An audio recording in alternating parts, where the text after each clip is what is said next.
Morning.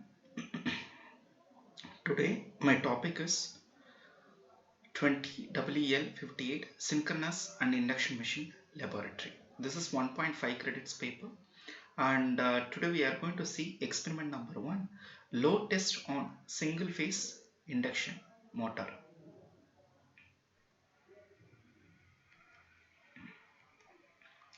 The main aim of this experiment to conduct the load test on single phase induction motor.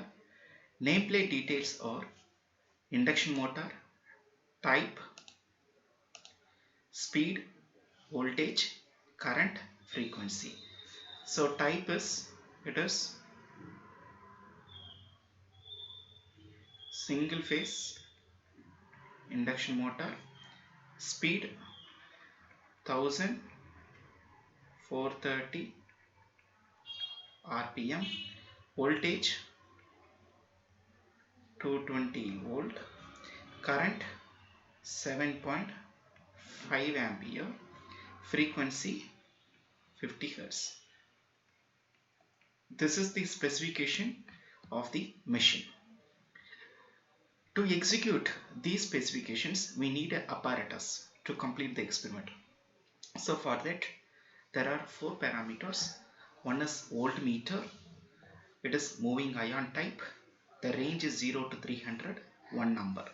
Second, to measure the current, we need ammeter. The range 0 to 30 ampere, one number. Wattmeter, it is unity power factor, one number, 0 to 300 volt, 10 ampere. Tachometer, which is used to measure the speed, one number. The general circuit diagram. This is the general circuit diagram of load test on induction motor. So in this diagram, generally we know the induction motor, single phase induction motor is having a same type of construction features which is applicable to 3-phase induction motor. But a 3-phase induction motor is a self-starting motor. But a single phase induction motor, it is not self-starting. It is not self-starting. Okay. So to make machine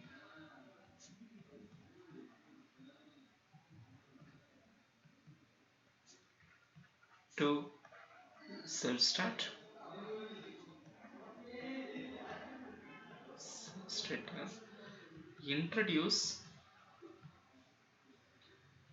introduce auxiliary winding. Where we have to introduce, it is introduced in stator. Okay, it is introduced in stator. So this is the general circuit diagram. So here we are giving a single phase supply, AC supply, 230 volt, 50 hertz through a DPST, double pole single through switch. So the rating of the fuse here, it is 15 ampere. Okay, it will be connected through a single phase auto transformer, and it will be connected to an ammeter and voltmeter. The range is 0 to 20. Here also range is 0 to 150. These ammeters are AC type because we are operating the AC line and AC machine, so we need these AC meters. It's a moving ion type. The ammeter is connected to an wattmeter. It is unity power factor wattmeter. The range, it is 150 volt, 20 ampere. The specification here, it is MLCV. M for main, L for line, C for common, V for voltage. Okay, so in this point we have to set the voltage. Now here the L is connected to a capacitor. Okay, since the single phase induction motor, it is here we are using a capacitor starter induction motor. Okay, this is a capacitor type. That's what capacitor will be there. To limit the starting current, we need a capacitor also in this machine. So this capacitor is connected to the winding. This winding is nothing but auxiliary This winding is nothing but auxiliary winding. Okay, the one end of the auxiliary winding is connected to the main winding. The main purpose of this auxiliary winding to make an induction motor to start. Okay, so for that purpose we have auxiliary winding which in parallel with an main winding, that is nothing but single phase induction motor. So this is the stator. Inside the rotor arrangement will be there. This rotor is connected with the drum. Okay, this is the brake drum. Okay, this is the brake drum. Okay, so here what happened, breakdown means, okay, here if the machine is keeps on running it, okay, during that time more heat has to be produced. Okay, so to reduce the heat, okay, to reduce the heat in this breakdown, we have to pour water in breakdown, that is for brake drum. Okay, that is for cooling purpose. It is one of the safety precaution here. Okay, the first safety precautions is to make the machine cool. Okay, we have to apply the water in the brake drum. That is my first safety precaution. Second safety precaution, to make the machine it will be very effective condition, we have to apply the load. Okay, when you apply the load you have to maintain a current of between 0 to 7.5 ampere. Okay, when you apply the load, this current only we have to maintain it. That is one of the safety precaution. And here in the drum there will be attached with the pulley, that is nothing but pulley. It is a movable pulley, we have to move based upon the rotation of the pulley. The drum has to be, the belt has to be attached. Okay, this is the belt. Okay, this is the belt. Okay, leather belt. This leather belt will be attached to the drum. Okay, so by applying the load, the belt will be touch this brake drum. It will give more pressure to make the machine to run at very low speed, because when you apply the load, what happened, the speed will be reduced. Okay, so this is the general circuit diagram of slip ring induction motor.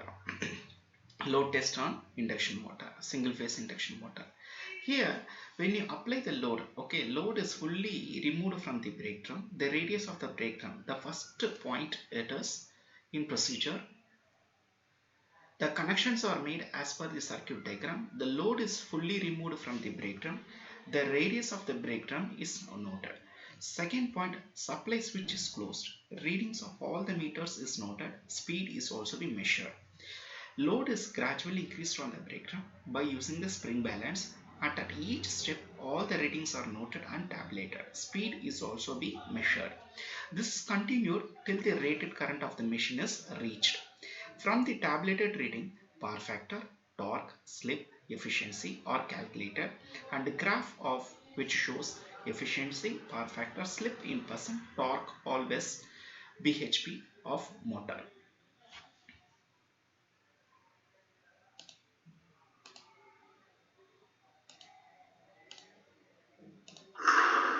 Good morning. I am Dr. Vinod Kumar, Associate Professor from EEE Department. Now I am handling the 20WL58 Synchronous and Induction Machine Laboratory for 3rd year, 5th semester. Okay. And today we are going to discuss the new experiment. That is experiment number 1, load test on single phase induction motor. Okay, load test on single phase induction motor. So by in this experiment we are going to operate the AC supply. So in the induction motor there are two parts are there. One is stator, another one is rotor side. Okay, for load arrangement we are giving the drum load. This is the motor. The maximum capacity of the motor will be 1430 RPM and it will be a 750 watts. Okay, and 50 hertz supply, and the maximum current is 7.5 ampere. Okay, so there are 3 meters we are using in this experiment. One is ammeter to measure the current. The range of the ammeter is 0 to 20. Why I am taking 0 to 20 ampere ammeter means the maximum capacity of the motor is 7.5 ampere. So that's what we are operating 0 to 20. And the voltmeter will be 0 to 250 volt. Okay, and wattmeter, it is 150 volt and 8 ampere, and then it will be ranging from 1000 to 50. Okay, and it will be unity power factor wattmeter. We are using in this experiment, and this is the motor which we are going to operate it. The maximum capacity of this motor, it will be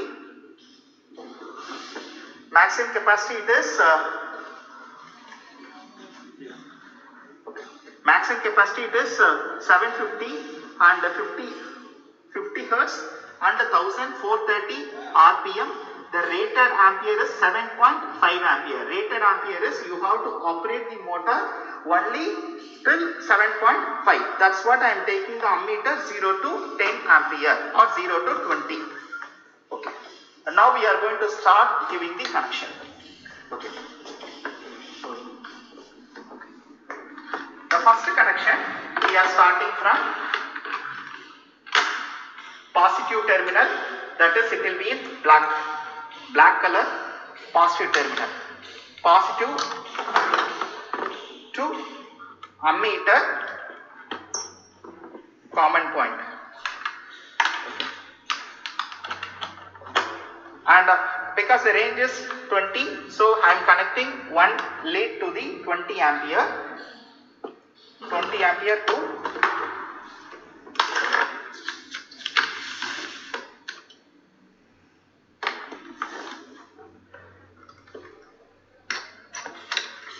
machine main phase. Okay, machine main phase. That is step. The connections are made as per the circuit diagram. Okay, now the load has been removed. Okay, we are not applying the load. Okay, here the MCB switch will be there. We are switch on the switch, then apply the AC supply. Okay, apply the AC supply. Once you apply the AC supply, you can see here the voltage, it will comes around 120 volt, and the current is also 3 ampere because the starting current is very high. Okay, the starting current is very high, as well as the power is also be very high. The power wattmeter reading is also be high. Okay, that is one of the drawback. Now we have to limit the starting current 3 ampere. So for that purpose we are applying the load. Okay, now see, we are applying the load. We are applying the load to the motor. Okay.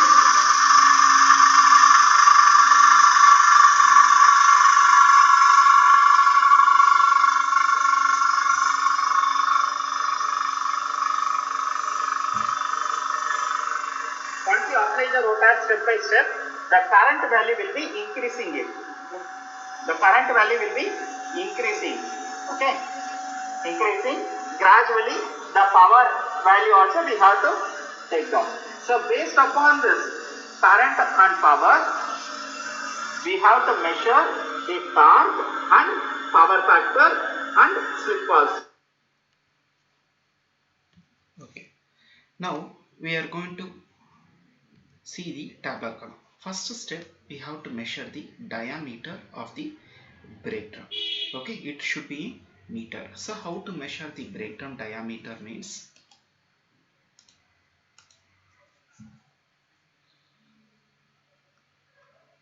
pi d equal to the diameter totally measured, it is 440 mm. So from this d equal to 440 mm divided by 5, we will get 1.4 mm. If it is converted into meter, we will get 0.14. Then the second is radius of brake drum. The radius formula R equal to D by 2. Okay, it is how much? It is 0.14 divided by 2. You will get 0.07 meter. This also you can put 0.07. Then we have to write the reading. The first reading will be 1. Okay, if you apply the load, the current you will get 4.8 volt, 220 watt. By using the watt meter you will get 200, and the speed it is 1499. Okay, the spring balance load it is first, because we are not applying the load, right? So it is 0. Here also everything should be 0. The power factor you will get 0.18. Slip is 0.06. It is 0. Okay, now if you apply the load, okay, if you apply the load, it comes around, okay, it comes around, the current value is 5.2. The voltage is same, 220. Watt is 520 watts. Speed is reducing. Okay, when you apply the load, the speed will be reduced, 1479. S1 is 25. This is 0. Okay, 2.5. Okay, this is 2.5, it is 0. Okay, now how to do this calculation? The first step, torque. How to measure a torque? Torque equal to load in kg into radius of breakdown. Load in kg is S1 minus S2 into R. That is S1 minus S2, 2.5 minus 0 into R is 0.07. You will get 1.716, and torque value, okay, 1.716, sorry, okay, this is 1.716. okay, the output power which we have to get it, P equal to 2 pi nt by 60. So here 2 pi, n value how much? Speed 1479 into t value 1.716 divided by 60. You will get almost 269. Okay, third, input power in watts, generally it is 200. Okay, input power in watts it is 200 watts. Then we have to calculate the efficiency. Efficiency is output power by input power, which is equal to, what is output power? 269. Input power is 200 into 100. Okay, we'll get, how much we'll get? 51.37%. 51.37%. Okay, that is nothing but efficiency. Okay, power factor. Power factor formula, it is cos phi. Cos phi is equal to power divided by V into I. Okay, the total power, input power is 200 divided by voltage 220, current it is 5.2, okay, into 5.2. you will get power factor value, it will becomes around 0.45. okay, 0.45. okay, then how to calculate the slip? Slip equal to ns minus nr by ns into 100. okay, nr value is already we got it, 1479.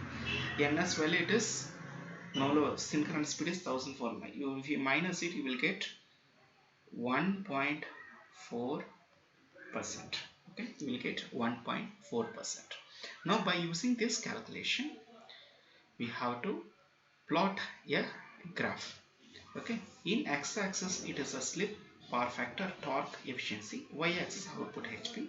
You will get, for torque you will get a linear line, and for slip, due to some value, it is the origin point, some point it will be the curve, it will be a curve shape, okay, but the power factor will be increasing it.